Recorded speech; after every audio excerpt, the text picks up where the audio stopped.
ஒரு அழகான பச்சை காடு இருந்தது. அந்த காட்டுல ஒரு சின்ன யானை இருந்தது. பெரிய பெரிய கண்ணு. அப்புறம் எப்பவுமே சிரிச்சுக்கிட்டே இருக்கும். ரொம்ப நல்ல மனசு.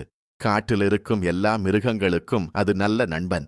ஒரு நாள் தாகமா இருந்த மானுக்கு தண்ணி எடுத்துக் கொடுத்து, பரவாயில்ல நண்பா, உதவுறது நல்லதுதான்னு சொன்னுச்சு. அதே காட்டுல ஒரு பெரிய மரத்து மேல ஒரு சிட்டுக்குருவி கூடு கட்டி 2 சின்ன முட்டை வச்சு கவனமா பாத்துக்கிட்டு இருந்துச்சு. அப்போ மாலை நேரத்துல வானம் கருப்பா மாறி காற்று ஜோரா வீச ஆரம்பிச்சுச்சு. கொஞ்ச நேரத்துல பெரிய புயல் வந்துடுச்சு. மரம் குலுங்க ஆரம்பிச்சுச்சு. சிட்டுக்குருவி பயந்து, ஐயோ என் முட்டைன்னு அழ ஆரம்பிச்சுச்சு. அதை கேட்ட யானை உடனே ஓடிக்கிட்ட வந்து, ஏய் பயப்படாதே, நான் இருக்கேன்னு சொல்லிட்டு அந்த மரத்தை தன் பெரிய உடம்பால தாங்கி நின்னுச்சு. காற்று எவ்வளவு ஜோரா வீசியாலும் மரம் விழல.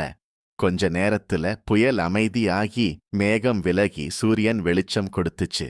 சிட்டுக்குருவி ரொம்ப சந்தோஷமா யானை அருகே பறந்து வந்து, ரொம்ப நன்றி நண்பா, நீ இல்லன்னா என் முட்டை கீழே விழுந்திருக்கும்னு சொன்னுச்சு. அதுக்கு யானை சிரிச்சிட்டு, ஏதோ என்னால முடிந்த சின்ன உதவின்னு சொன்னுச்சு. அந்த நாளிலிருந்து அந்த காட்டில் இருக்கும் எல்லா மிருகங்களும் அந்த நல்ல மனசு கொண்ட யானையை ரொம்ப பாசமா நேசிச்சாங்க.